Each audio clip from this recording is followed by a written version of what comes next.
High above the clouds, where the air thins and the earth scrapes the sky, lies a secret woven into the very bones of the Himalayas. For centuries, these mountains weren't just barriers, they were bridges. Hidden beneath their snow-capped peaks, a labyrinth of ancient trade routes pulsed with life, carrying not just spices and silks, but stories, dreams, and the whispers of civilizations meeting for the first time. Picture this: caravans of merchants, their pack animals laden with treasures, inching along narrow cliffside paths where a single misstep could mean disaster. Yet they came undeterred, driven by something deeper than profit, a hunger for connection that defied the harshest terrain on Earth. This is the untold saga of the invisible highways beneath the Himalayas and the resilient cultures that turned isolation into opportunity. What if I told you that some of history's most pivotal exchanges happened not in grand cities, but on these remote, windswept trails? Long before modern borders divided the world, these mountain passes were alive with the chatter of languages, the clink of coins, and the rustle of goods changing hands. Tibetan salt traveled south to Nepal, while jewels from India found their way to the courts of Central Asia. But it wasn't just about trade, it was about transformation. Ideas flowed as freely as the goods. Buddhism spread along these routes, carried by pilgrims who braved the heights to share their wisdom. Artisans borrowed techniques from distant lands, blending styles into something entirely new.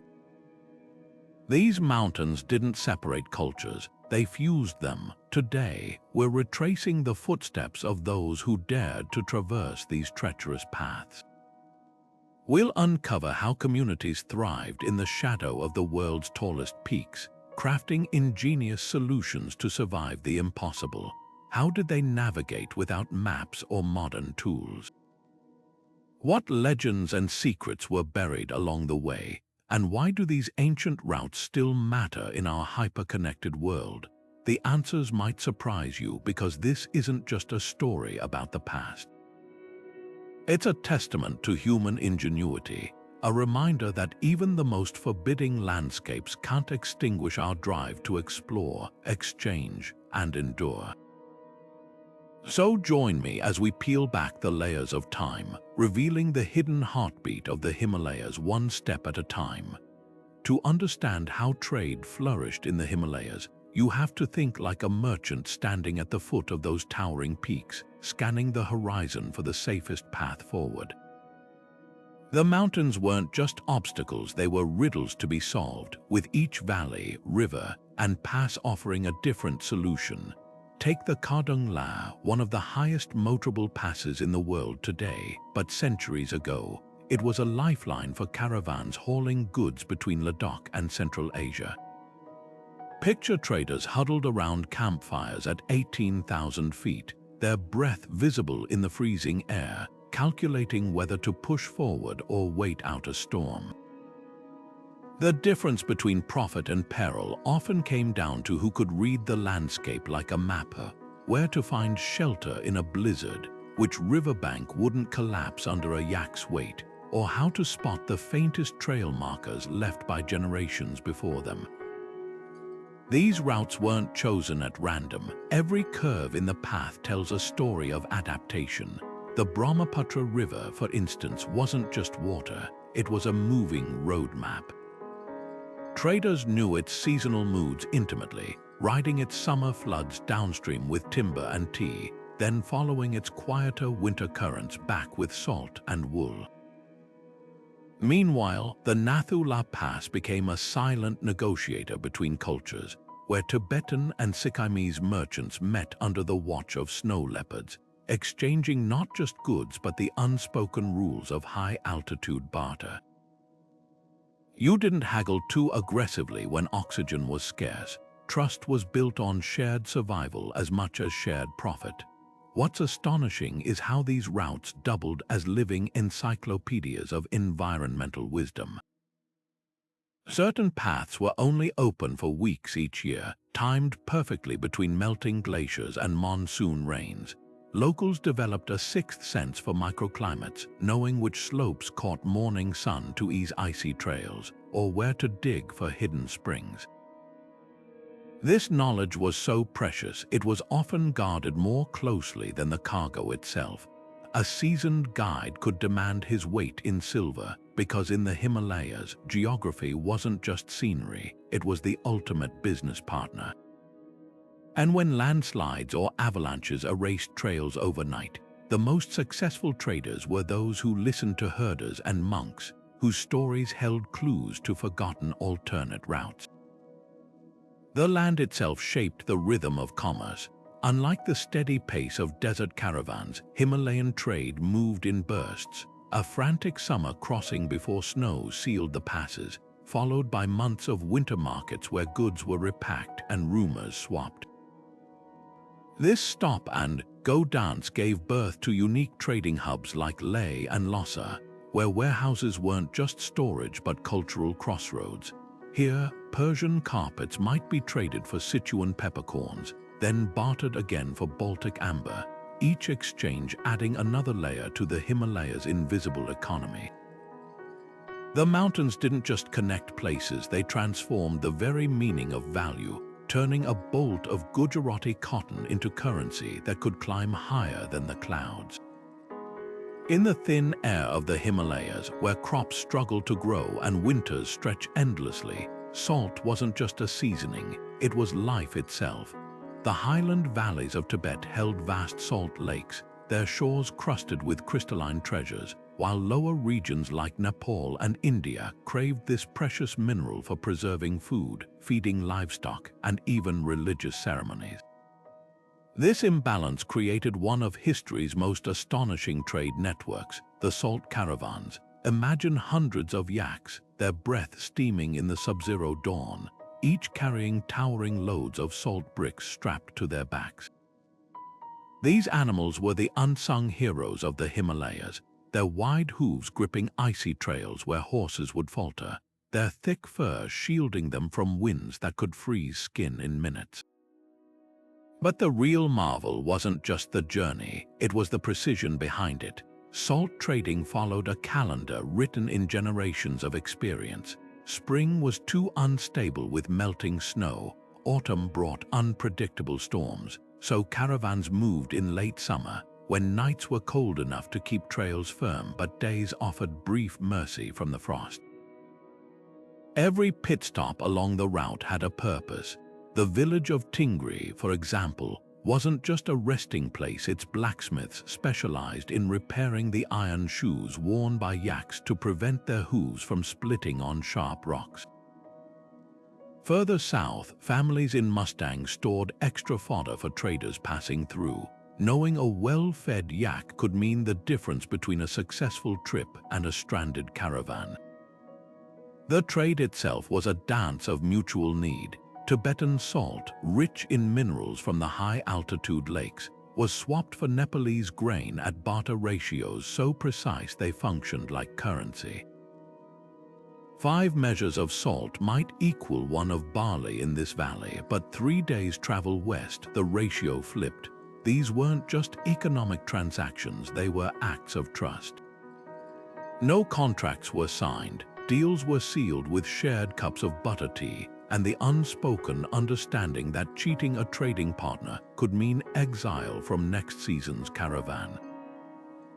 The salt routes even birthed hybrid languages, blends of Tibetan and Nepalese words that let merchants negotiate without translators. What's extraordinary is how this ancient system still leaves traces today. In remote valleys, you'll find stone pens where yaks were once corralled, their walls polished smooth by generations of restless animals.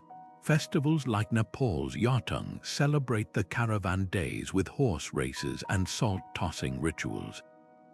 And perhaps most movingly, elderly traders in Ladakh still point to faded scars on their fingers, frostbite earned during childhood treks alongside their parents, proof that the mountain's white gold was paid for in more than just grain. The salt routes didn't just move goods, they wove together communities across some of Earth's most unforgiving terrain, turning survival into an art form. When we think of the Silk Road, our minds often wander to camel caravans trudging through the golden dunes of Central Asia, but the story doesn't end there.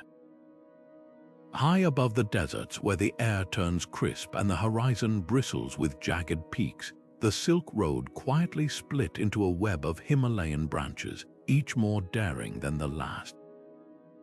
These weren't just alternate routes, they were the lifeblood of a different kind of exchange, where silk met snow and tea traveled alongside tantric manuscripts. The passes of Gilgit, the valleys of Bhutan, and the high plateaus of Ladakh became the unsung heroes of transcontinental trade, proving that commerce could thrive even where the land itself seemed to resist human passage. What made these mountain routes so extraordinary wasn't just what was carried: silk from China, spices from India, turquoise from Persia, but how they transformed the act of trade into something sacred. Monasteries like Thixi in Ladakh or Rongbuk in Tibet weren't just spiritual sanctuaries. They were bustling economic centers where monks brokered deals between kingdoms. Picture this: a monk in maroon robes weighing blocks of tea on a bronze scale, his prayer beads still dangling from one wrist as he negotiates with a merchant from Kashgar. These holy men were polyglots and diplomats, translating not just languages but entire worldviews. A single transaction might involve a Buddhist sutra exchanged for a bolt of silk, with both items considered equally precious. The real magic happened in the quiet moments between trades. At dusk, when caravans halted for the night, travelers gathered around fires to share more than goods. They exchanged ideas that would reshape continents. A Tibetan artist might sketch a new mural after hearing a Nepalese trader describe the temples of Patan, while a Chinese herbalist's notes on medicinal plants could end up in an Ayurvedic manuscript by the next full moon. Even tea, that humble leaf, became a cultural chameleon. In Tibet, it was churned with butter and salt for warmth. In India, brewed with spices for ceremony. In China, revered as a meditation aid. The Himalayas didn't just move commodities, they remixed them.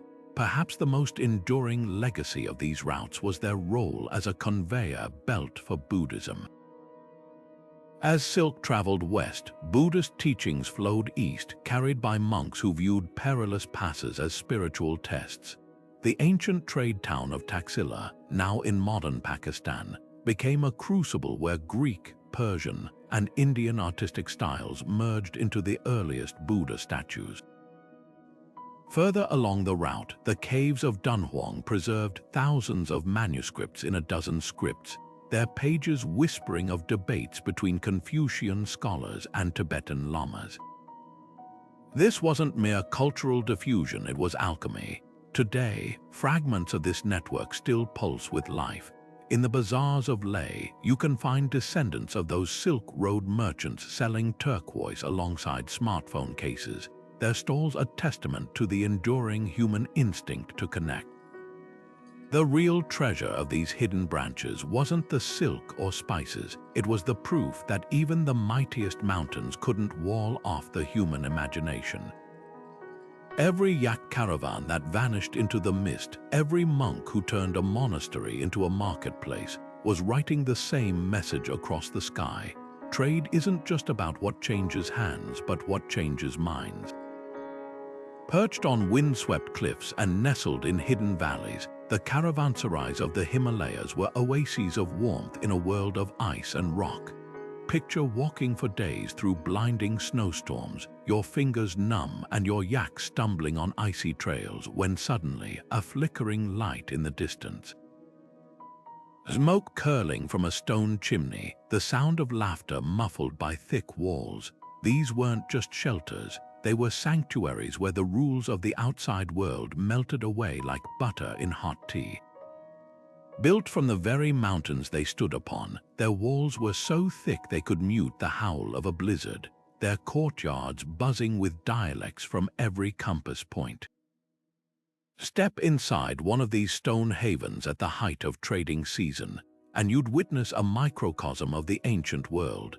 In one corner, a Persian merchant might be demonstrating how to weave a carpet not unique to Isfahan, while across the room, a Tibetan trader bartered for medicinal herbs from a Nepalese healer. The air would be thick with the scent of cumin and cardamom from a communal pot of stew, each traveler adding a spice from their homeland, creating dishes that existed nowhere else on earth. Even the architecture told stories. Niches carved into walls held Buddhist prayer wheels alongside Islamic calligraphy, while the central hearth was always positioned so smoke could escape without disturbing the prayer flags strung overhead. What made these caravanserais revolutionary wasn't their construction, but their unspoken code of conduct. Here, a merchant's wealth mattered less than the stories they carried. A poor pilgrim with tales of a new Buddhist monastery in Kashmir might receive free lodging, while a nobleman without news could find himself relegated to the drafty outskirts. Gossip was currency, the arrival of a caravan from York, and meant updates on which passes were snowed in, and rumors of bandits could reroute entire trade seasons. Some caravanserais even maintained message walls where travelers scratched symbols into the stone. A circle with a line meant clean water ahead. 3 wavy lines warned of swollen rivers. The most fascinating legacy lies in what these way stations left behind. At the ruins of a caravanserai near the Spiti Valley, archaeologists found Chinese porcelain shards layered with Venetian glass beads, evidence that goods from opposite ends of the earth shared space on these mountain shelves. In Mustang, a crumbling stable still bears notches on its doorframe marking the heights of yaks from different regions, a primitive but effective way to track breeding lines. And high in the Karakoram, one particularly well-preserved site revealed a surprise. Musical instruments from 5 cultures, their strings long gone but their shapes suggesting jam sessions that transcended language. These stoneway stations did more than sustain trade, they accelerated it.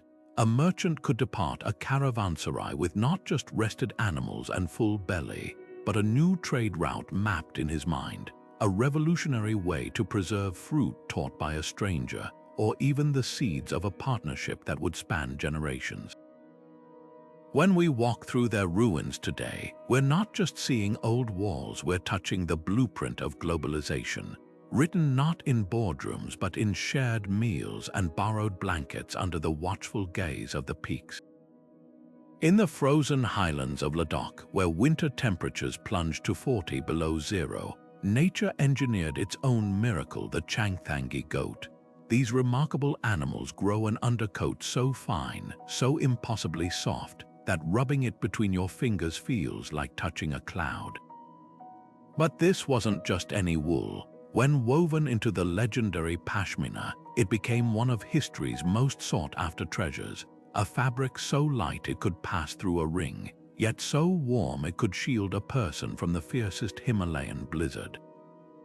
The journey of this extraordinary material reads like an epic, from remote mountain pastures to the wardrobes of emperors, its path carved by the ingenuity of nomadic herders and the ruthless demands of global luxury. The process began each spring when the goats naturally shed their winter undercoats. Herders would comb out the delicate fibers by hand, a task requiring patience perfected over generations. A single goat might yield barely 100 grams of usable wool, meaning an entire flock's annual harvest could fit into a modest saddlebag, yet this scarcity only heightened its value. In the village of Rong, women spun the raw fibers into thread using drop spindles, their fingers moving with precision honed since childhood. The spinning had to be done indoors during Ladakh's brief summer. The dry air kept the fragile fibers from snapping, while the rhythm of the work synchronized with folk songs passed down through centuries. By autumn, the threads would begin their transformation. Kashmiri weavers, the undisputed masters of the loom, worked their magic in unheated workshops where the cold kept the fibers supple.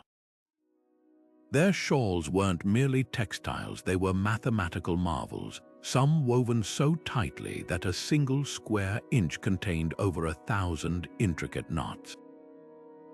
The most prized pieces could take a year to complete, their patterns telling stories of faraway markets, Persian floral motifs for Ottoman buyers, geometric borders for Tibetan monks, and later, delicate paisleys for French aristocrats who'd never set foot in Asia but coveted its treasures. The trade routes that carried Pashmina west were fraught with peril and intrigue.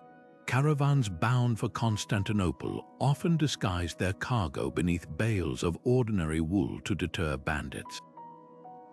In 16th century Isfahan, Persian merchants traded silver by weight for shawls, using scales so sensitive they could measure the dust clinging to the fabric.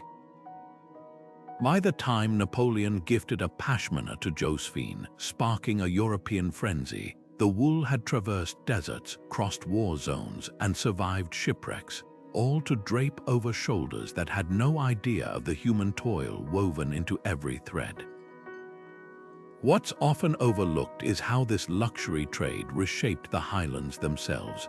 Villages like Korzok pivoted entire economies around Pashmina, timing their annual migrations to the goat's molting season. Monasteries became de facto banks, storing wool as collateral for loans. Even the landscape bore witness. Trails widened where herders drove their flocks to higher pastures, while stone shelters built for weavers still dot Kashmir's valleys. Today, as mechanization threatens ancient techniques, the true cost of pashmina becomes clear, not in euros or dollars, but in the vanishing songs of spinners, the forgotten knotting patterns, and the quiet pride of herders who once supplied the world's most exclusive fabric from the roof of the world. The story of Pashmina isn't just about softness, it's about resilience, a whisper of wool that defied mountains and empires alike. Beneath the star-strewn skies of the Himalayas, where moonlight turned mountain passes into silver ribbons, moved the most fragrant cargo in history. While European ships were still hugging coastlines, Nepalese porters were hauling sacks of cardamom over 15,000-foot passes, their breath forming clouds in the air as they whispered prayers against the night's chill. This was no ordinary trade. Every spice carried the essence of the land that birthed it. Saffron from Kashmir's purple crocus fields, so precious that a single gram could buy a sheep. Turmeric from the Terai lowlands, its golden dust staining the hands of monks who used it to paint mandalas. Even the trails themselves carried the scent. Centuries of spilled peppercorns and crushed juniper berries left their perfume in the dirt, creating an aromatic map that seasoned travelers could follow blindfolded. What made these spice routes extraordinary was how they blurred the lines between market and temple. In Lo Manthang, traders would present their first saffron threads of the season to Buddhist lamas for blessing before sale, believing the spice's potency multiplied when touched by sacred hands. Medicinal spices like long pepper traveled with handwritten scrolls detailing Ayurvedic preparations, instructions for mixing with goat's milk to cure coughs or combining with honey for digestive ailments. The same mule that carried cinnamon sticks for a nobleman's kitchen might also bear a pouch of black cardamom destined for a monastery's incense burner, its smoky fragrance believed to sharpen meditation. The logistics bordered on miraculous. Since spices lost potency when exposed to moisture, caravans timed crossings to avoid monsoon rains, navigating by phases of the moon when possible. Porters developed ingenious packaging. Turmeric roots wrapped in banana leaves stayed fresh for weeks, while saffron threads were layered between handmade paper infused with salt to absorb humidity. Some trails became so associated with specific spices that they earned nicknames. The ginger staircase in Bhutan, where sure-footed ponies climbed switchbacks with baskets of the knobby rhizomes, or Sikkim's cardamom corridor, where the air hung thick with its citrusy perfume during harvest season. Bandits posed a constant threat, leading to creative solutions. In Himachal Pradesh, traders would suspend sacks of spices from ropes across ravines under cover of fog, retrieving them days later at prearranged spots. Others employed decoy caravans, a train of low-value goods moving conspicuously by day, while the real treasure slipped through under darkness with silent runners who could cover 60 miles in a single night.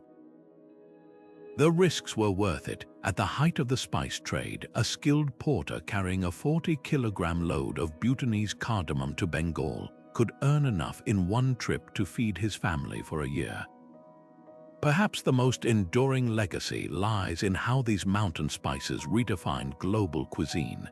The fiery chilies of the New World, introduced by Portuguese traders in the 1500s, transformed Himalayan cooking when they reached remote valleys via these very routes. Meanwhile, Sikkimese black cardamom found its way into Swedish meatballs and Persian stews, while Kashmiri saffron colored everything from Spanish paella to Buddhist ceremonial rice. Every pinch of spice that crossed those passes carried more than flavor. It held the resilience of the people who moved it, the spirituality that sanctified it, and the untold stories of midnight journeys where one misstep could send a fortune tumbling into the abyss. The true heat of Himalayan spices wasn't just on the tongue. It was in the fiery determination of those who brought them through the roof of the world. The monasteries dotting the Himalayan landscape were far more than spiritual retreats. They were the original multinational corporations of their time. Picture a massive stone complex like Tobo Monastery in Spiti, its walls glowing golden at sunrise, where the morning chants of monks blended seamlessly with the clatter of arriving mule trains. These sacred spaces held vaults brimming with goods awaiting transport, bundles of Chinese tea bricks stamped with imperial seals, bolts of silk earmarked for Central Asian nobles, and pouches of medicinal herbs collected from distant valleys. The monks weren't just passive observers. They were savvy economic players who understood that faith and commerce could walk hand in hand along narrow mountain trails. What gave Buddhist monasteries their unique advantage was their neutrality. In a region where tribal conflicts and bandit raids were constant threats, the sanctity of monastic grounds offered a rare safe haven. Merchants from warring kingdoms could trade under the watchful eyes of the Sangha, their disputes settled by abbots versed in mediation. The system was ingenious. Monks charged modest fees for storage and arbitration, which funded charitable projects, while traders gained protection no warlord could guarantee. Some monasteries even issued primitive letters of credit, allowing a merchant to deposit goods in Ladakh and withdraw equivalent value in Bhutan, eliminating the need to haul heavy cargo across treacherous passes. Pilgrimage routes became the invisible backbone of this system. Every year, thousands of devotees journeyed to sacred sites like Mount Kailash, their paths worn smooth by centuries of footsteps. But these pilgrims didn't travel empty-handed. They carried votive items for trade: small bronze Buddha statues from Nepal, hand-copied sutras from Burma, or saffron from Kashmir to offer at temples along the way.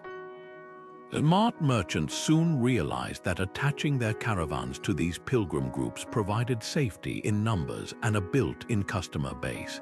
A single procession to Bodh Gaya could include silk traders from China, gem dealers from Sri Lanka, and incense merchants from Assam, all moving under the banner of spiritual devotion. The cultural exchange was staggering. Tibetan Thangka paintings began incorporating Nepalese color palettes after artists observed pilgrims' devotional art. Mongolian horsehair fiddle music absorbed the rhythms of Bhutanese chant, creating new musical traditions at roadside shrines. Even something as mundane as accounting transformed Buddhist monasteries pioneered the use of wooden tally sticks notched with trade records, a system later adopted by merchants across Central Asia. The most fascinating artifacts are the hybrid objects that emerged, reliquaries shaped like merchant chests, prayer wheels inscribed with barter rates, and even manuscripts where Buddhist parables shared pages with detailed caravan itineraries. This fusion reached its peak with the rise of monk merchants, enlightened entrepreneurs who saw no contradiction between spiritual duty and economic pragmatism. Figures like the 15th century Lama Churgyul Phagpa brokered deals between Mongol Khans and Tibetan wool producers while simultaneously establishing Buddhist universities. Their legacy lives on in modern Himalayan markets, where traders still touch their foreheads to sacred texts before signing contracts, and where the best business deals are said to be those that leave both parties feeling they've gained more than just profit. The Himalayas taught the world that trade routes could be paths to enlightenment, and that the heaviest cargoes, whether of silk or wisdom, travel lightest when shared. Deep in the shadowed valleys of the Himalayas, where rivers carve through rock like liquid time, another kind of treasure flowed not in caravans but in veins of stone. While spices and silks captured imaginations, it was the mountains' hidden metals that built empires. In places like the Dolpo region of Nepal, miners descended into hand-carved tunnels with nothing but animal fat lamps to light their way, following seams of copper that gleamed like buried sunsets. These weren't industrial operations, they were family legacies. Fathers taught sons how to spot the telltale green streaks of malachite that signaled copper below, while grandmothers remembered which full moons brought the safest conditions for smelting. The very tools they used, iron picks with wooden handles soaked in salt water to prevent splitting, were artifacts of knowledge accumulated over centuries. The real alchemy happened above ground. In villages like Kura near the Indus River, entire communities revolved around transforming raw ore into tradable wealth. Women pounded rocks into powder using stone mortars the size of cooking pots, while children sifted the debris through woven baskets, separating gleaming flecks of gold from ordinary gravel. The most skilled smelters could judge a fire's temperature by the color of its smoke, bluish for silver, amber for copper, adjusting bamboo bellows accordingly. What emerged from these primitive furnaces wasn't just metal, but the foundation of Himalayan economics. Tibetan silver coins bearing dragon motifs, Nepalese gold used to gild temple roofs, and Bhutanese copper for crafting ritual bells, all originated in these remote valleys. Transporting these heavy treasures demanded innovations that would humble modern engineers.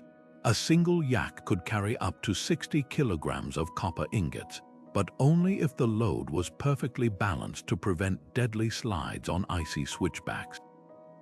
Porters developed a specialized walking stick with an iron tip for gripping ice, its length precisely calibrated to help redistribute weight with each step.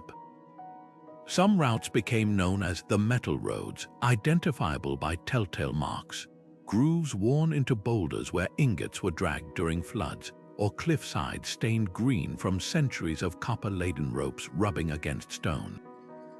The most perilous stretches employed teams of climbers who lowered metal bundles down vertical faces using braided yak hair ropes, a technique later adopted by mountaineering pioneers. Metals didn't just facilitate trade, they rewrote Himalayan geopolitics. When the Guj kingdom in western Tibet gained control of gold-bearing rivers in the 10th century, they minted coins so pure that merchants from Samarkand to Bengal accepted them without weighing. The Malla kings of Nepal used copper wealth to build towering pagodas that doubled as economic statements, their metallic sheen visible for miles, advertising the realm's prosperity. Even warfare transformed. The distinctive singing swords of Kampa warriors, crafted from layered steel and copper, became as feared as the warriors themselves. Today, echoes of this forgotten trade linger in unexpected places. The brass prayer wheels spinning outside Kathmandu's temples contain copper mined centuries ago. Traditional jewelers in Lhasa still prefer old mountain silver for its peculiar softness, handed down from ancestors who worked the ore with bone tools.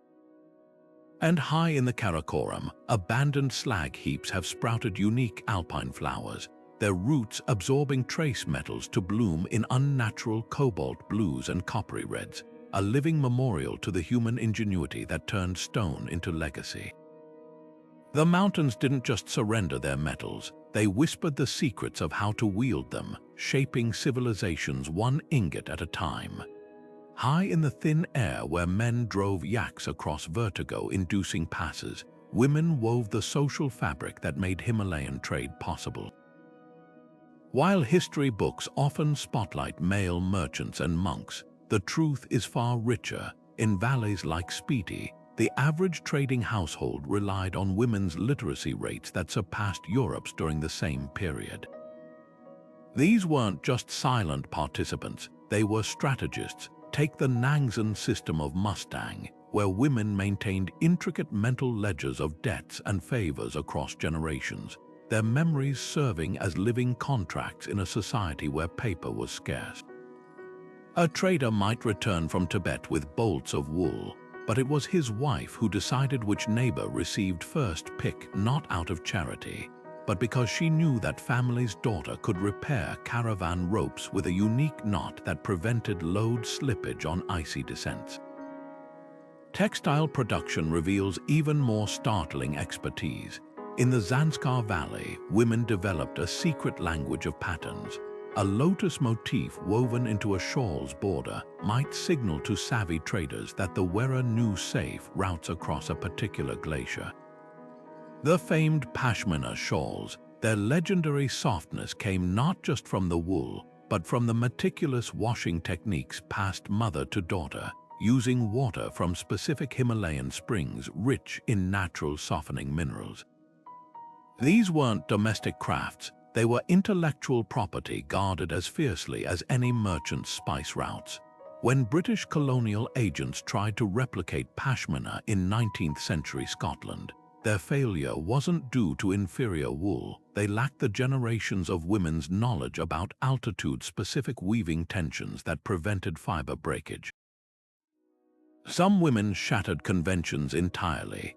The Garpanma of Old Bhutan were all-female trading guilds that controlled the salt-for-rice exchanges with Tibet, their negotiations so respected that disputes were settled in their favor even by male-dominated courts.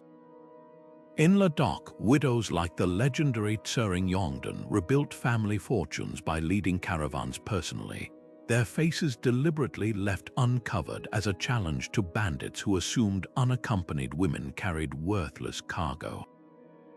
Their success bred legends. One tale tells of a trader's wife who single-handedly rerouted an entire salt caravan through a blizzard after memorizing avalanche patterns from childhood herding songs. The most enduring legacy lies in the subtle power women wielded through hospitality. Way stations run by matriarchs became intelligence hubs where caravan leaders traded route updates for bowls of tsampa. A well-timed gift of butter tea might reveal which passes were snow-free, while daughters, accidentally overhearing conversations at communal weaving circles, could steer family businesses away from troubled regions. This wasn't gossip, it was a sophisticated information economy where women's social networks functioned as an early warning system spanning the Himalayas. Today, traces of this influence survive in unexpected ways. The vibrant aprons worn by Tibetan women, their horizontal stripes once denoted trade affiliations, readable as any merchant's ledger. In remote valleys, grandmothers still teach grandchildren mnemonics that encode mountain paths in nursery rhymes. And perhaps most tellingly, when modern climbers consult ancient route maps in monastery archives, They're often unknowingly studying copies made from original textile patterns, maps woven by women who turned their looms into cartography studios. The Himalayas didn't just trade goods, they traded wisdom, and much of it flowed through the hands of women who turned domestic spaces into centers of global exchange. Imagine standing in a bustling Himalayan market where a Tibetan merchant haggles with a Kashmiri spice trader, while a Nepalese porter waits to mediate, all without sharing a single common language. This wasn't just chaos, it was a symphony of human ingenuity. The Himalayas birthed a lexicon unlike any other, where a tapped finger on a teacup could signal approval, and the way a scarf was folded might indicate dissatisfaction with an offer.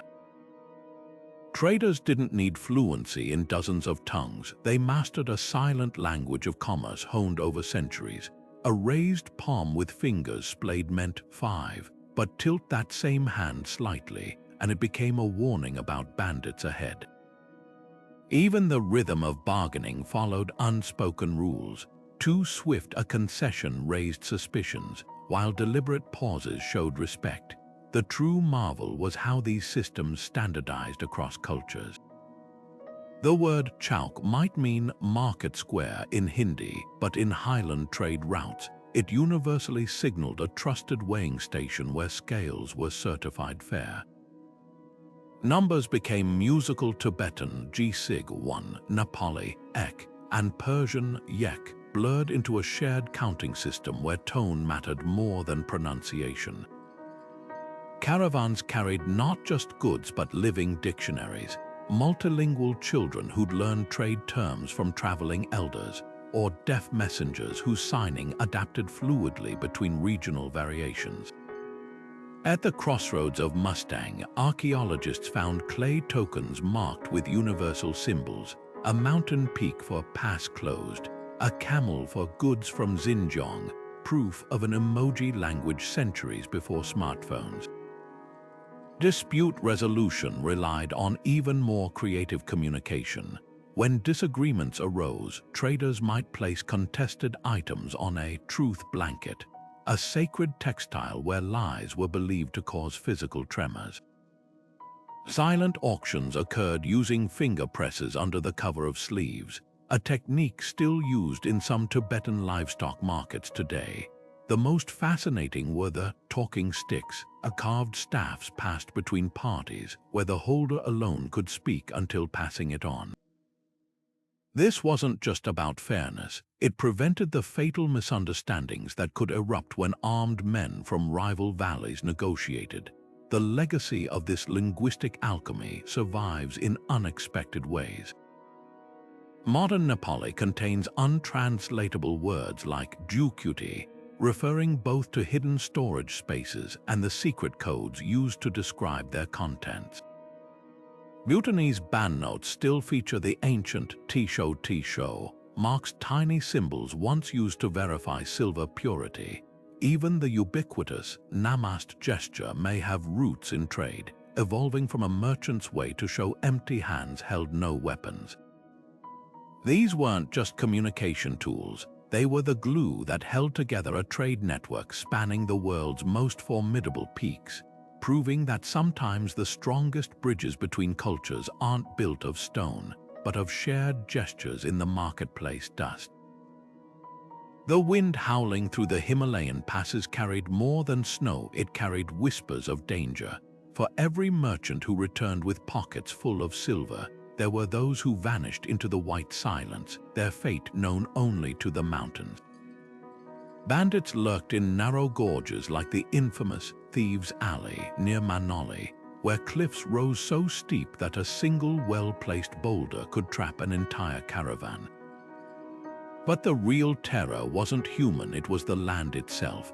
Avalanches could bury trails in minutes, their thunderous roar the last sound many travelers ever heard.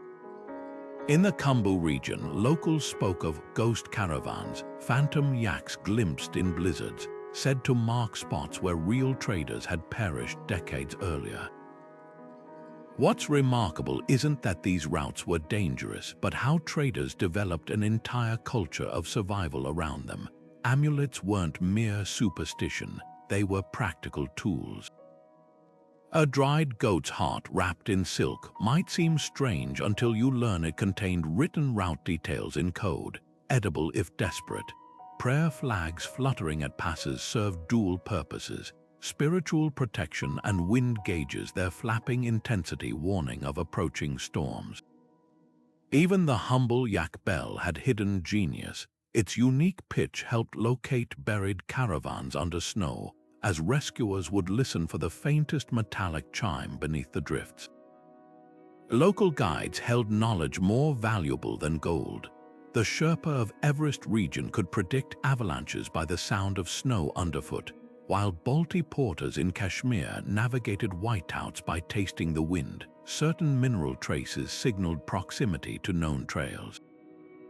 Their expertise birthed rituals still practiced today. Before crossing the Zoji La Pass, traders would burn juniper branches not just as offering, but because the smoke's movement revealed treacherous wind currents. In Spiti Valley, children learned to read ice patterns like books. Spiderweb cracks meant safe passage, while circular fractures warned of hidden crevices. The folklore of survival reads like an adventure novel. There's the legend of a 16-year-old trader who survived 7 days buried under snow by breathing through a hollow bamboo rod from his cargo. Or the tale of the Singing Bridge in Bhutan, where merchants supposedly outwitted bandits by lashing themselves under mules and crossing a rope bridge upside down under cover of night. Most poignant are the story stones, rocks along trails where survivors carved their tales, now worn smooth by countless hands tracing their grooves for luck. Why brave such horrors? Because the mountains transformed risk into reward with alchemy only the desperate could understand. A single successful tea run from Yunnan to Lhasa could lift a family from poverty for generations.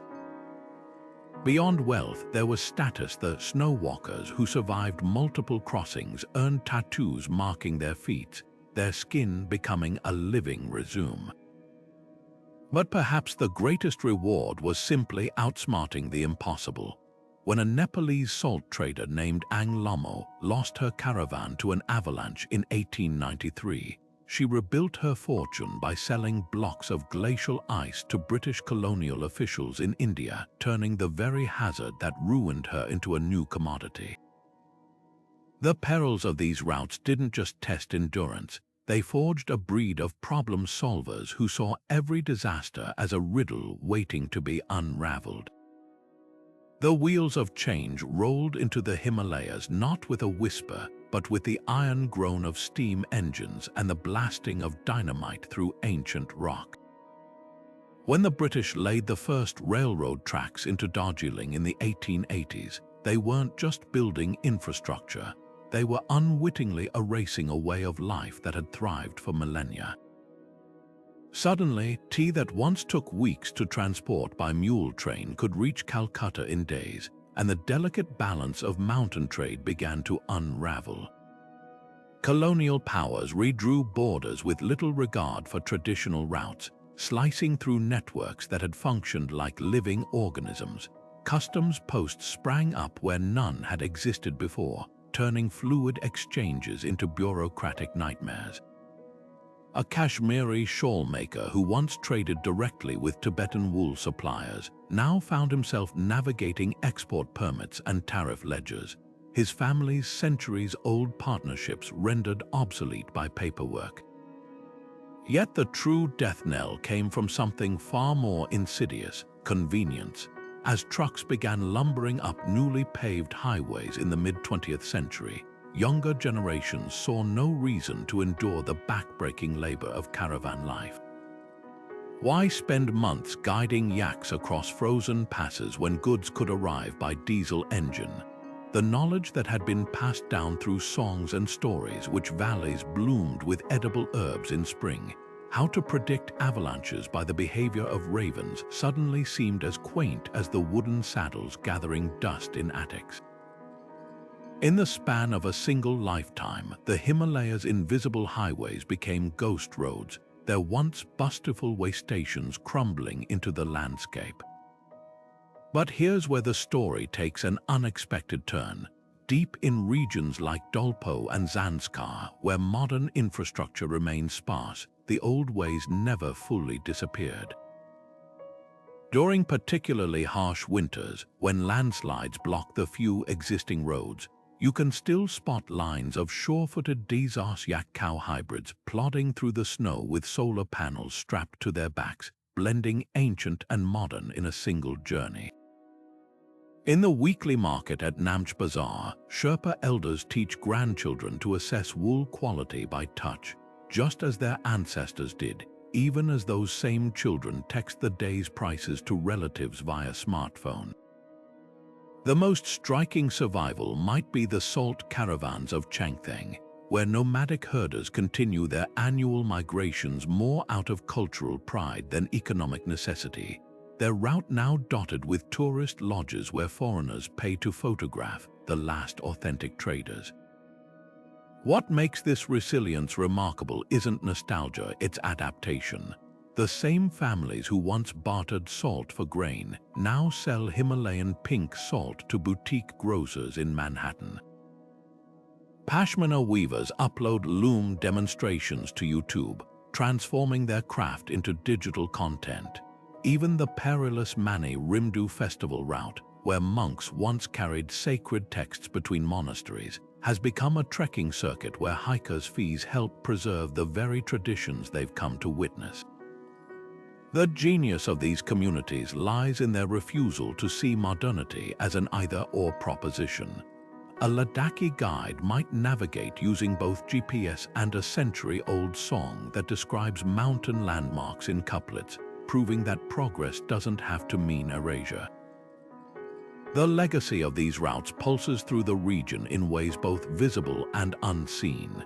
That turmeric stain on a Kathmandu merchant's fingertips, the same hue that colored his great-grandfather's hands when grinding spices for the Tibet trade.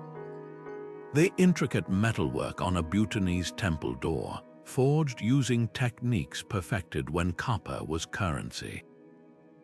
Perhaps most profoundly, the spirit of exchange endures in the Himalayan habit of measuring wealth not in coins, but in connections, the way a shopkeeper in Leh will still insist you take tea before discussing prices, or how Nepalese porters share route tips over shared meals, just as their forebears did. The caravans may have fallen silent, but the mountains remember, and in an age of overnight shipping and algorithmic commerce, that memory offers something rare, proof that trade was never just about moving goods, but about the stories, trust, and sheer human grit that made the journey possible. The flickering light of butter lamps now illuminates a quiet revolution in the Himalayas, not of protest, but of preservation. In the very stone courtyards where traders once haggled over salt and silk, a new generation is stitching the past back together, thread by thread. Take the restored Caravanserai of Nimeling in Ladakh, where crumbling walls have been painstakingly rebuilt using traditional mud mortar mixed with barley flour, exactly as 14th century builders did. But this isn't just historical reenactment, it's become a living classroom. Local teenagers learn ancient accounting methods by playing trade games with replica wooden tally sticks, while elders record caravan songs onto digital audio files, preserving rhythms that once guided yaks through blizzards. What makes these efforts extraordinary is how they blend old and new. In Mustang, Swiss archaeologists teamed up with Nepalese weavers to recreate a 200-year-old wool dye using satellite images. The same indigo plants that colored medieval trade textiles were found growing near abandoned trails, their locations hinted at in folk songs. Meanwhile, former porters in Bhutan lead memory treks, retracing old salt routes with GPS devices in one hand and hand-drawn cloth maps in the other, creating hybrid navigation systems that honor both tradition and technology. Even the humblest objects tell stories. A single excavated brass weight from a ruined caravanserai inspired jewelers in Kashmir to revive the lost wax casting techniques of their ancestors, now sold with QR codes linking to oral histories. Tourism has become an unlikely ally in this cultural resurrection.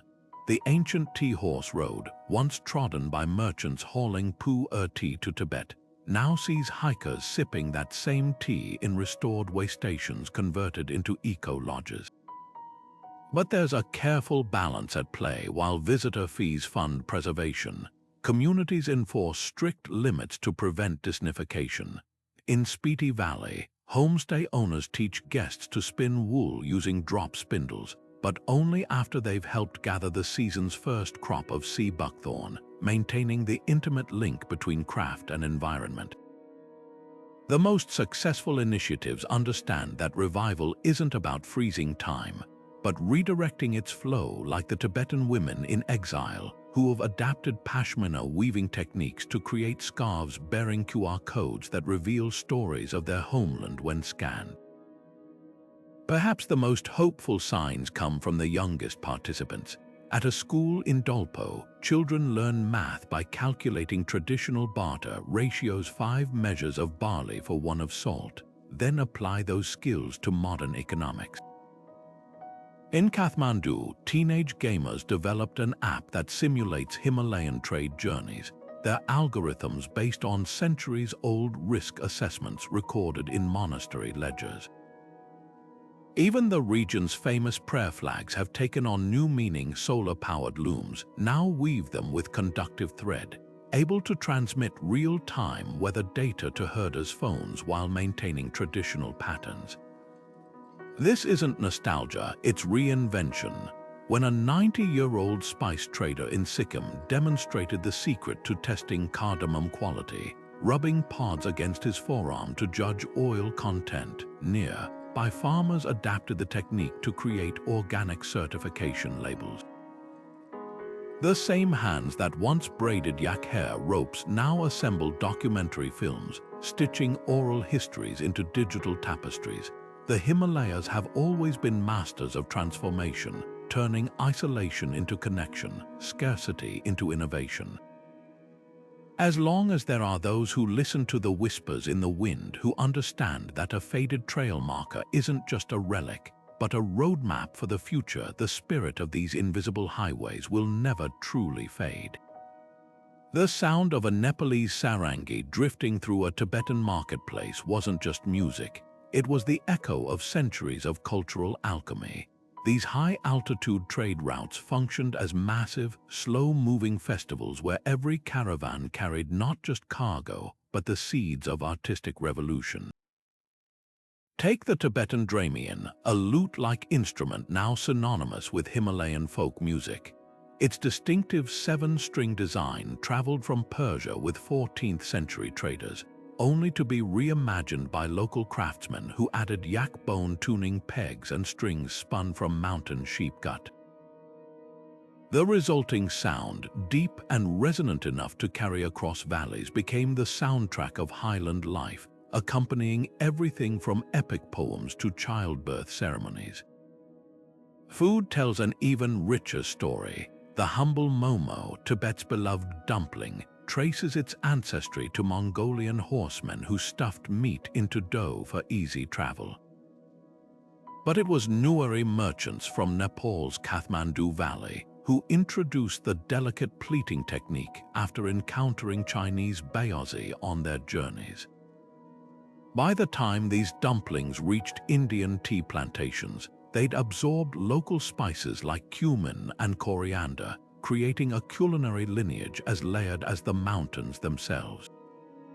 Even the simplest meals became passports to other worlds. Tibetan butter tea gained its distinctive saltiness from trade with northern nomads, while Sikkimese noodles adopted their fiery kick from Sichuan peppercorns carried by horse caravans. Artistic cross-pollination flourished in the unlikeliest places. Persian floral motifs, brought by Kashmiri rug weavers, morphed into the intricate thangka paintings of Buddhist monasteries, their swirling vines now framing deities instead of sultans. In Bhutan, the dramatic cham dances performed at religious festivals incorporated masked characters from Indian Hindu epics, their costumes stitched with Burmese silk traded for yak wool. Even architecture transformed. The pagoda-style roofs of Nepalese temples borrowed their upward curves from Chinese designs, while still using traditional timber joints that could flex during earthquakes. The most enduring exchanges happened in quiet moments. Around caravan campfires, Balti storytellers from Pakistan's mountains shared tales that later appeared in Tibetan operas. Armenian merchants taught Ladakhi silversmiths the art of filigree, only to see the technique adapted for Buddhist ritual objects. A single bolt of Assamese silk might journey from a Bengali loom to a Bhutanese weaver's workshop, emerging years later as a ceremonial robe with patterns blending all three cultures. This wasn't appropriation, it was conversation, with goods serving as vocabulary and trails as sentences in a dialogue that spanned generations. Today, these fusions live on in vibrant detail. The haunting overtone singing of Mongolian herders blends seamlessly with Nepalese flute music in Himalayan folk bands. Recipes scrawled on centuries-old trade permits reveal how Kashmiri saffron rice became a staple at Tibetan New Year celebrations. Perhaps most beautifully, the ancient Mani Rimdu festival in Nepal's Everest region still features masked dancers whose costumes incorporate Venetian glass beads traded for salt in the 1700s. The true treasure of these routes wasn't what changed hands, but what happened to it along the way, proof that culture, like mountains, grows taller when built upon layers of shared experience. Deep in the mist-shrouded valleys of the Himalayas grows a treasure more valuable than gold, not glittering in streams, but hidden in the earth itself. Yasagamba, the bizarre caterpillar fungus, blurs the line between animal and plant. This parasitic fungus invades ghost moth larvae, mummifying them before sprouting a finger-like stalk from their heads. Harvested at precise altitudes between 11 and 16,000 feet, it's been traded for over 5 centuries as everything from a Tibetan aphrodisiac to a Chinese cancer treatment. But Yasagamba is just one thread in a vast botanical tapestry. The tiny, bitter kutki root, so potent that medieval Ayurvedic texts prescribed it in doses smaller than a sesame seed, could calm fevers that baffled royal physicians. Sausharia, nicknamed Snow Lotus, bloomed only once every 7 years, its woolly petals prized for reducing inflammation in Himalayan bone-setting traditions. The herb hunters who tracked these plants weren't mere gatherers, they were living encyclopedias of mountain ecology.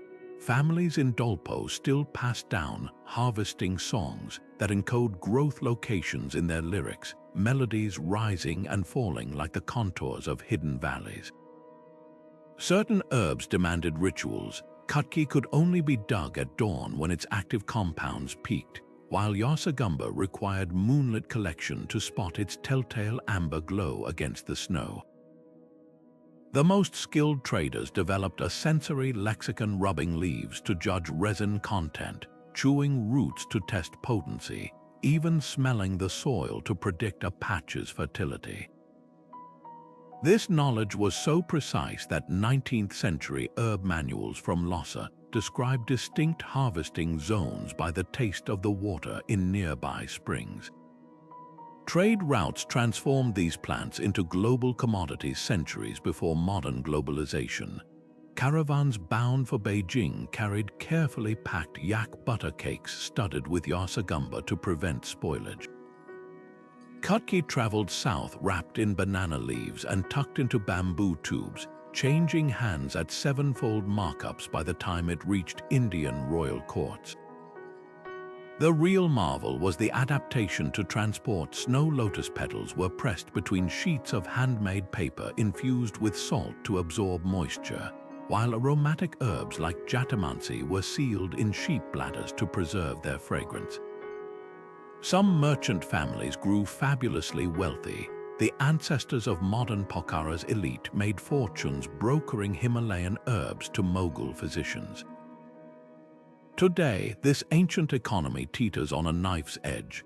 Climate change has shifted growth patterns. Yasagamba now appears 3 weeks earlier than in ancestral songs, throwing off traditional harvest calendars. Overharvesting has devastated slow-growing plants. Where collectors once took only mature specimens, desperation now drives indiscriminate uprooting. In remote Dolpo, the same families who have gathered herbs for generations watch as middlemen pay pennies compared to international market prices, yet glimmers of hope emerge. In Bhutan, community cooperatives tag legal harvests with QR codes to combat black market trading. Nepalese botanists train former hunters to cultivate kutki on terraced farms, preserving wild stocks. Even high-tech plays a role. Drones map remaining snow lotus patches, while blockchain trials track ethical yasagamba from picker to pharmacy. The true value of these herbs was never just in their chemistry, but in the human relationships they cultivated. A Sikkimese healer might spend hours explaining proper preparation to a trader, knowing that knowledge would ripple outward with each sale. Caravans carried not just medicine, but entire healthcare traditions. Tibetan pulse diagnosis techniques traveled to Mongolia on bundles of dried herbs, while Ayurvedic massage methods migrated north wrapped in neem leaves. When a Ladakhi grandmother today still brews her family's cough remedy from 7 high-altitude flowers, she's not just making tea, she's pouring centuries of cross-cultural exchange into a single steaming cup. The mountains may guard their secrets fiercely, but they've always shared their healing gifts with those who know how to listen. The glaciers that once stood as silent guardians of Himalayan trade routes are now retreating at an alarming pace, their meltwater carving new scars into ancient landscapes. Where merchant caravans once followed predictable seasonal paths, the ground itself has become untrustworthy.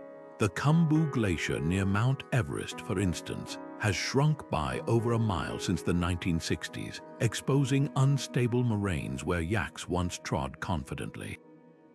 Villages like Kumik in Zanskar now sit abandoned as traditional water sources vanish, their stone houses standing as hollow monuments to climate's relentless march. These aren't just environmental shifts, they're unraveling the very fabric of historical trade networks that depended on glacial melt patterns timed to perfection over centuries. The impact manifests in startlingly concrete ways. High-altitude lakes, once reliable navigation markers for caravans, have swollen to bursting from accelerated glacial melt. Sacred Tso Moriri in Ladakh has expanded by nearly 20% since the 1990s, swallowing sections of the old salt route where traders once camped. Meanwhile, permafrost thawing beneath ancient trails creates sudden sinkholes. In 2019, a century-old stone bridge on the Spiti Tibet Trail collapsed without warning when the ground beneath it liquefied overnight. Even the wildlife that served as natural route indicators is disappearing. The blue sheep, whose migration patterns once signaled safe passage windows, now arrive weeks earlier, their confused movements leaving herders without their living calendar. Adaptation takes forms both ingenious and heartbreaking. Some communities have resurrected forgotten alternate routes described in grandmother stories. Paths once abandoned due to bandit activity, now proving safer than climate-disrupted main trails. In Nepal's Upper Mustang, farmers have begun painting their stone homes white to reflect heat and slow permafrost melt, using the same lime-based mixture once traded from Tibetan quarries. Yet these solutions often come at a cultural cost. The Brokpa nomads of Arunachal Pradesh, who timed their annual migrations to trade medicinal herbs, now find their ancestral knowledge useless as flowering seasons grow erratic.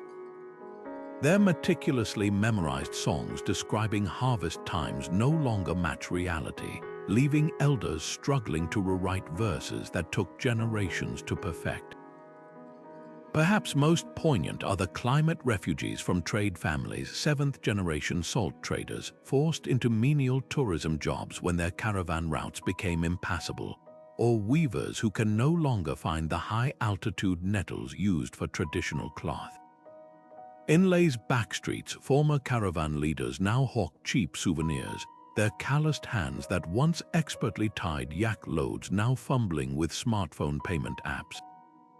The irony cuts deep. Modern climate change may finally achieve what empires, bandits, and natural disasters never could: the permanent severing of threads connecting Himalayan trade cultures to their past. Yet even in this upheaval, glimmers of ancient resilience shine through. Scientists now collaborate with monastery archivists, comparing centuries-old weather records in Tibetan manuscripts with satellite data to predict new safe passage windows. Young engineers train drones to map unstable terrain using algorithms based on traditional trail markers. And in a quiet valley near the Nepal-Tibet border, a group of women has begun bundling climate-threatened medicinal herbs with printed QR codes linking to harvesting songs, ensuring that even if the plants vanish, the knowledge of how they were traded will endure. The mountains have always demanded adaptation. Today's challenge simply writes another layer into their unending story of survival. Footsteps that once carried sacks of salt and bundles of silk now echo with the crunch of hiking boots and the click of trekking poles. The Annapurna Circuit, a 21-day journey through some of Nepal's most breathtaking landscapes, traces the exact path where 19th-century traders maneuvered mule trains around vertigo-inducing cliff faces. What's astonishing isn't just that these routes still exist, but how they've transformed. Where porters once calculated the weight of tea bricks, guides now adjust backpack straps for German tourists. The stone guesthouses in Manang that sheltered frostbitten caravan drivers have become cozy lodges serving espresso and Wi-Fi, yet the original timber beams still bear notches from generations of traders marking successful crossings. This rebirth isn't limited to Nepal.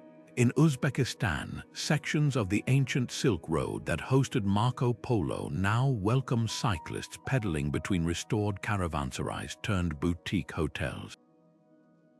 The difference: instead of bartering for fresh camels, travelers swap stories over craft beer brewed with saffron from nearby fields.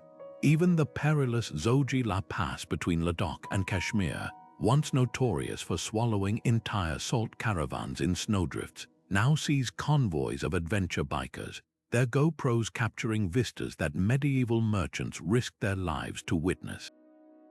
The commodities have changed, but the human craving for connection remains. Local communities have become curators of living history. In Bhutan's Har Valley, descendants of traditional muleteers lead trekkers along the Merchant's Trail, pausing to demonstrate how their grandparents secured cargo during blizzards using intricate knot techniques. Along Turkey's Lycian Way, villagers sell handwoven bags modeled after those once used to transport spices, now repurposed for hiking gear. The genius lies in adaptation. A family in Tibet's Gyeongsang Valley now ferries tourists across rivers in the same woven bamboo baskets their ancestors used for porcelain, charging not in silver coins but in digital payments. Yet this tourism boom walks a delicate tightrope. Overcrowding threatens fragile ecosystems where trade caravans moved with seasonal precision. In Nepal's Upper Mustang, ancient murals in cave rest houses now suffer humidity damage from backpackers' breath. Some solutions come straight from the past, limiting permits, as Bhutan famously does, mirrors the way Himalayan kingdoms once controlled traffic on narrow passes. Other innovations are new. Leave no trace principles taught by Sherpa guides borrow from the Buddhist concept of treading lightly, while app-based donations let trekkers contribute directly to trail maintenance, just as traders once paid tolls for route upkeep. What emerges is a beautiful paradox. The very isolation that made these routes so challenging now makes them priceless. In an age of instant global connection, people will still spend weeks walking rugged trails to experience what a Silk Road merchant felt waking to frost on his blanket. The tea houses along the way have become time capsules where a Japanese hiker might bond with a French retiree over shared blisters, much like a Tibetan and Persian trader once connected over frozen toes. The goods may now be memories instead of spices, selfies instead of silver, but the essence remains. These paths still weave people together across mountains, cultures, and centuries. The real treasure was never in the cargo, it was in the journey. The most exquisite treasures moving through the Himalayas weren't measured in weight or volume, but in the hours of devotion woven into their creation. Consider the Thangka, a Buddhist scroll painting so intricate that masters would grind precious stones into pigments, using cat hair brushes to achieve strokes finer than a spider's silk. These weren't mere artworks, they were portable temples carried by monks across icy passes to bring spiritual instruction to remote valleys. A single scroll might contain thousands of miniature figures, each painted with a single hair brush dipped in gold crushed from coins traded along the same routes. The finest examples incorporated materials from across continents: lapis lazuli from Afghanistan, vermilion from China, and indigo from India, transforming each Thangka into a map of cultural exchange. Metalwork reached similar heights of sacred craftsmanship. In the workshops of Patan, Nueri artisans developed a lost wax casting technique so precise they could create hollow statues with moving parts, a dancing Shiva with detachable arms, or a Tara whose jeweled crown could be removed for ritual cleaning. These pieces traveled wrapped in raw sheepskins, packed between sacks of barley to prevent jostling on treacherous trails. What's remarkable is how trade influenced their design. Statues destined for Mongolian buyers featured flatter faces and wider eyes to suit local tastes, while those bound for Sri Lankan monasteries incorporated lotus bases at the client's request. Even the alloy recipes adapted. Tibetan bronze often contained zinc traded from Yunnan, giving it a distinctive warm glow compared to the cooler tones of Kashmiri brass. Pottery tells an equally fascinating story. The black clay of Low Manthang in Upper Mustang, fired at extreme altitudes, developed unique properties. Water stored in these vessels stayed mysteriously cool even in desert heat. Traders carried them wrapped in damp yak hair, which shrank during the journey to form a protective shell.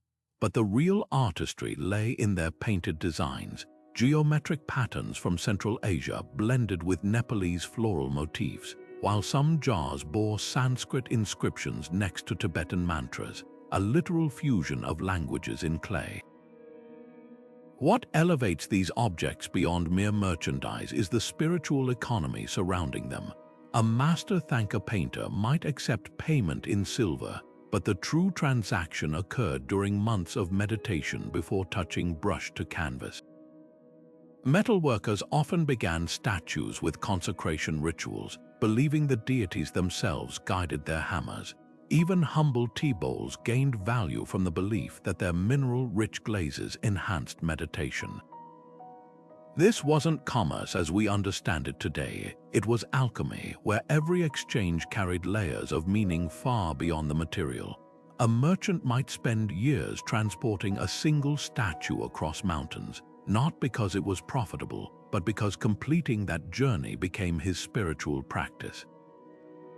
The legacy of this artistic trade still resonates in unexpected ways. Contemporary Nepalese painters still prepare pigments using 16th century recipes recorded in trade ledgers. Bhutanese metalworkers preserve wax molds from destroyed monasteries, recasting sacred art thought lost forever. And in remote Dolpo, where Thankas once served as religious textbooks, children now learn traditional painting techniques alongside digital design, proving that the Himalayas' greatest masterpieces were never the objects themselves, but the endless reinvention they inspired across generations. When we hold one of these artifacts today, we're not just touching history, we're holding the culmination of countless journeys, where every brushstroke and hammer blow carried the weight of mountains and the whisper of distant markets. The sure-footed yaks plodding through Himalayan blizzards carried more than cargo, they carried civilizations on their backs. These shaggy giants, bred over centuries to navigate paths no wheeled cart could conquer, were the 18-wheelers of their era. A single yak could haul up to 150 pounds across 15,000-foot passes, its wide hooves splaying to distribute weight on icy trails where one misstep meant catastrophe. But their value went beyond brute strength. Yaks possessed an almost supernatural sense of impending storms, their handlers learning to read the animal's restlessness as an early warning system. Some caravan leaders swore their yaks could retrace routes they'd walked years earlier, pausing at the exact same overhangs for shelter when blizzard struck. Mules brought a different kind of genius to the mountains. Smaller than yaks but infinitely more stubborn, they became the preferred choice for narrow cliffside trails where agility trumped raw power. In the Annapurna region, breeders developed a specialized mule strain with unusually soft footpads that gripped wet rock like rubber. Their training was meticulous. Young mules spent years apprenticing with veterans, learning to judge unstable ground by the sound of pebbles shifting under hoof. The bond between handler and mule verged on telepathic. A skilled driver could direct his animal with nothing more than tongue clicks, leaving hands free to steady precarious loads. Some caravan routes became known by their mules' peculiarities. The Bell Pass in Ladakh earned its name from the custom of outfitting lead mules with iron bells whose pitch changed when the animals began tiring. Horses played a more aristocratic role, favored for speed over short distances where luxury goods like tea bricks or silk needed rapid transport. The Tibetan pony, no taller than a modern donkey but capable of covering 60 miles in a day, became the courier of choice for urgent messages between trading posts. What these animals lacked in size, they made up in endurance. Their ability to graze on sparse, high-altitude vegetation meant they could travel light without fodder. Elite breeds like the Zanskari developed unique physiological adaptations. Their blood carried extra hemoglobin to cope with thin air, and their winter coats grew so thick that snow accumulated without melting, creating a natural insulating layer. The true marvel lay in how these animals transformed trade logistics. Yak caravans moved at a glacial pace, perhaps 12 miles a day, but their ability to function without roads meant they reached places no wheeled vehicle could. This dictated what goods traveled where. Heavy metals and salt went by yak, while lightweight spices and medicines traveled faster by mule. The seasonal shedding of yak wool became an economic calendar unto itself. Summer trading fairs coincided with shearing season, when handlers could offset transport costs by selling the precious fiber. Even animal dung factored into the equation. Dried yak pats served as fuel for high-altitude campsites, creating a self-sustaining system where nothing went to waste. Perhaps most touching were the rituals honoring these creatures. In Bhutan, traders still tie prayer flags to their mules' harnesses, each flutter believed to lighten the animal's burden. Tibetan caravan songs often included verses from the animal's perspective. "My hooves are sore, but my heart is light, for tomorrow brings sweet barley." Some remote passes have stone shrines where travelers left offerings not to gods, but to departed yaks who'd saved human lives during avalanches. This wasn't mere sentimentality. In a world where survival hinged on animal partnerships, respect was practical. A well-treated mule might serve 30 years, learning every switchback on a route, while an abused animal could bolt on a cliff edge, taking precious cargo into the abyss. Modernity has rendered most caravan animals obsolete, but their legacy gallops on. Scientists now study yak blood for high-altitude medical applications, while engineers mimic mule hoof design for mountain rescue robots. Trekking companies breed descendants of trade mules, their genetic memory of ancient trails making them ideal guides. And in remote valleys, elderly traders still keep one trusted yak or mule long past retirement, not as beasts of burden, but as living bridges to an era when commerce moved at the pace of trust between species. The highways beneath the Himalayas weren't built by humans alone. They were carved by countless hoofprints, each one a testament to nature's partnership in the human story of connection. A bolt of silk moving through the Himalayas carried more than just beauty. It bore hidden messages woven into its very fibers. Traders developed ingenious ways to encode information, turning ordinary goods into clandestine communication tools. The most common system involved subtle knots in the silk fringes. 3 tight loops near the edge might indicate the caravan had paid tolls, while a loose 4th knot could warn of bandits ahead. These weren't arbitrary symbols. They followed strict regional dialects that changed yearly to thwart counterfeiters. In Kashmir, master weavers inserted tiny irregularities in paisley patterns to denote quality grades, visible only to initiates who knew where to look along the fabric's selvage. The coding systems extended far beyond textiles. Tea bricks destined for Tibet bore barely visible indentations pressed into their surfaces. A single thumbprint near the corner signaled first flush leaves, while crosshatches revealed fermentation levels.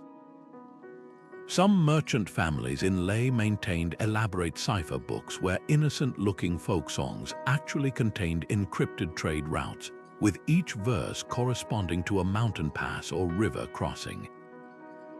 The lyrics might describe a lovelorn shepherd, but to trained ears, they mapped out safe grazing grounds for pack animals. Even yak dung became a messaging medium. Traders would arrange dried patties in specific patterns outside caravanserais to indicate market conditions further down the trail. What made these systems truly remarkable was their adaptability. When British colonial officials began taxing salt caravans in the 1800s, traders in Spiti Valley responded by developing a color-coded bead system.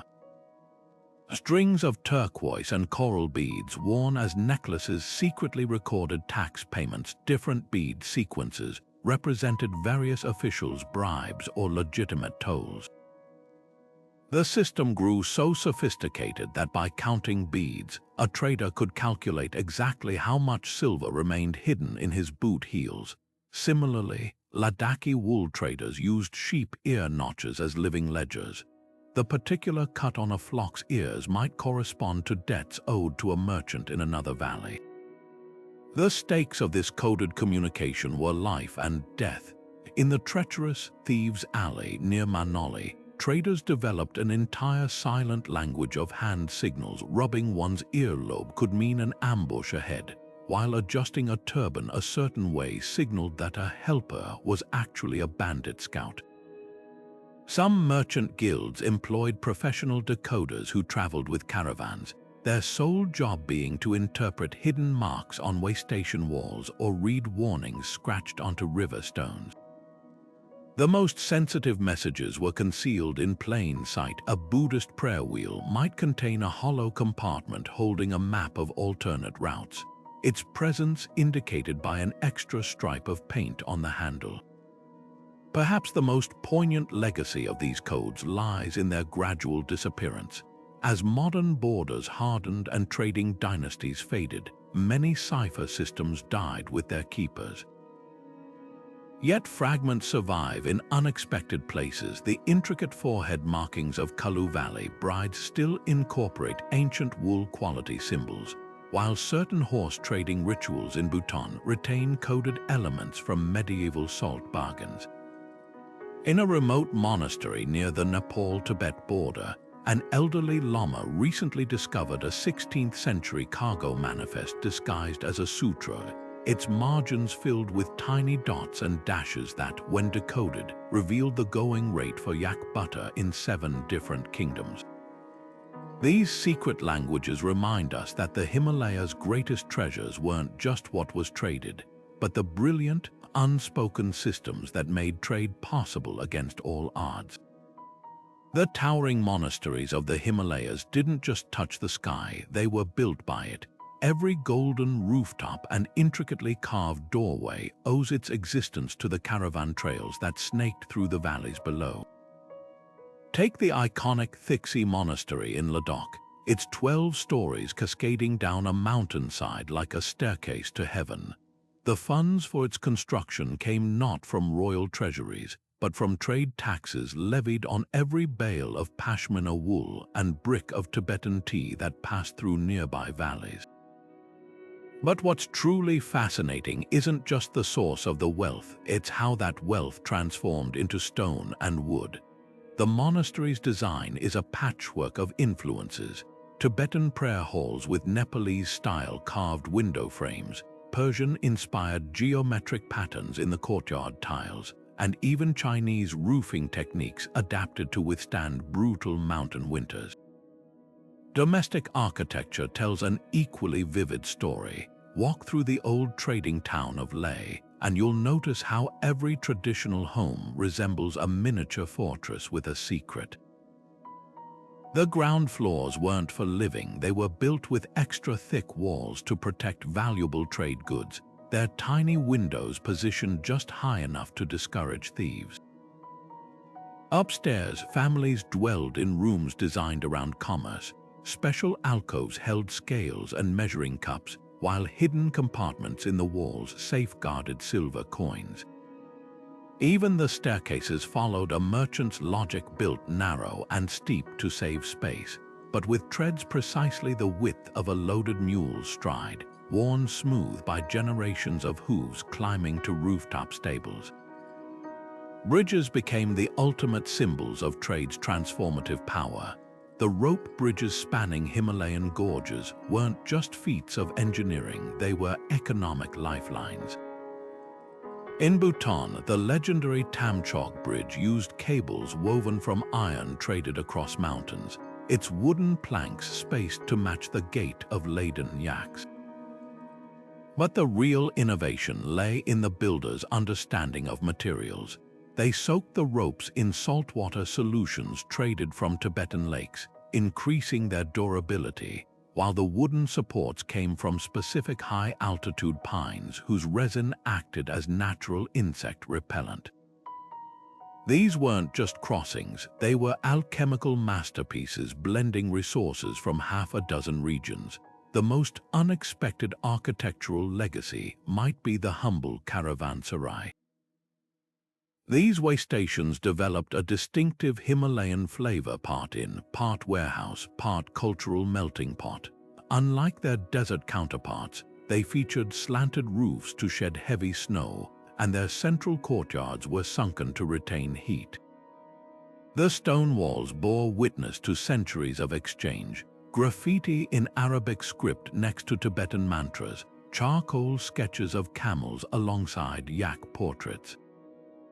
Some even had specialized rooms, warm southern exposures for drying damp spices, north-facing cool chambers for storing perishable herbs. What makes these structures so remarkable is how they embody the Himalayas' central paradox: isolation and connection intertwined. The same mountains that divided cultures also forced them to collaborate architecturally.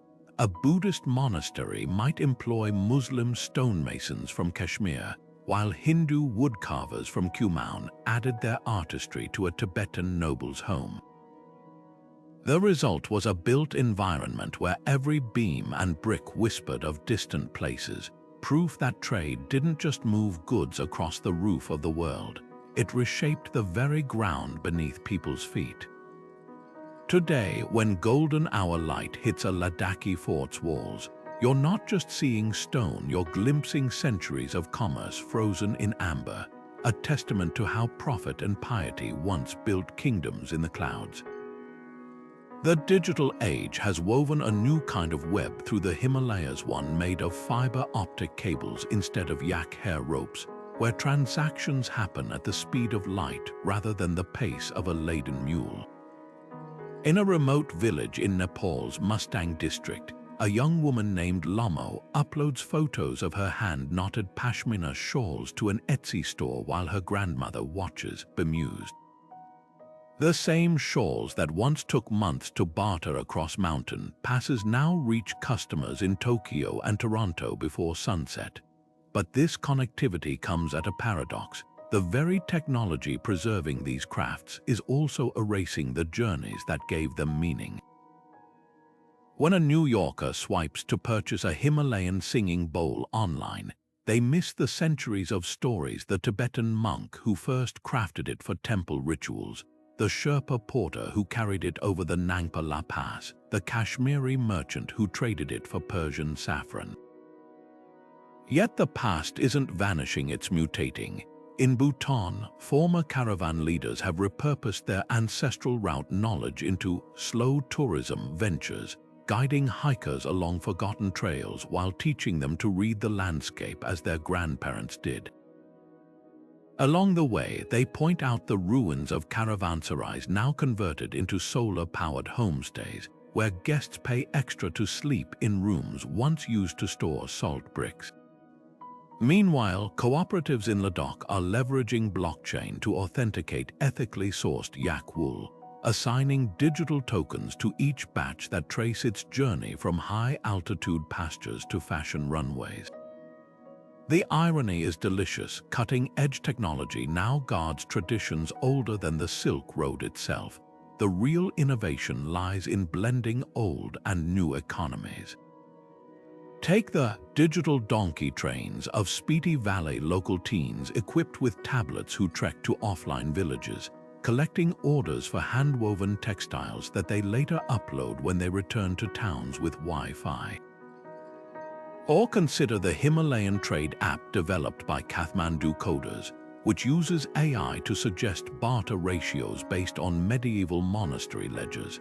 Even the humble yak is getting a 21st century upgrade. GPS-tracked herds in Tibet allow herders to monitor grazing patterns via smartphone, while drones deliver veterinary supplies to remote pastures. What emerges isn't a replacement of tradition, but a recalibration. The same valleys that once echoed with the bells of salt caravans now hum with satellite internet signals, yet the underlying values endure. When a cooperative of Nepalese women insists on paying porters fair wages for delivering their herbs to market, rejecting cheap motorcycle transport, they're honoring the same principle that guided their ancestors. That trade should uplift communities, not just move goods. The future of Himalayan commerce won't be about choosing between yak caravans and e-commerce, but about weaving them together into something sturdier than either could be alone. After all, these mountains have always been masters of adaptation, turning obstacles into opportunities, isolation into innovation, and now, ancient wisdom into digital gold. The invisible highways beneath the Himalayas whisper a truth more profound than any mountain's height: that human connection can outcarve glaciers. These ancient trade routes weren't merely paths for moving goods. They were living networks of trust, innovation, and shared survival etched into the world's toughest terrain. Consider the Tibetan salt trader who memorized avalanche patterns through folk songs, or the Nepalese weaver whose textile patterns hid secret route maps. Their genius wasn't in conquering the mountains, but in learning to dance with them, reading ice like poetry, turning blizzards into business opportunities, and forging bonds that turned isolation into interdependence. What endures isn't just the physical remnants, crumbling caravanserais or faded trail markers, but the intangible legacy woven into daily life: the butter tea you sip in a Ladakhi homestay. Its recipe traveled from Mongolian herders to Tibetan monasteries via yak caravans, the vibrant prayer flags fluttering over a Bhutanese pass. Their colors follow a dye trade route stretching from Afghan lapis mines to Indian indigo fields. Even modern traditions bear fingerprints of those old highways. When Sherpa guides today tie ceremonial scarves around trekking gear, they're recreating rituals once used to bless salt loads. This history challenges how we view progress.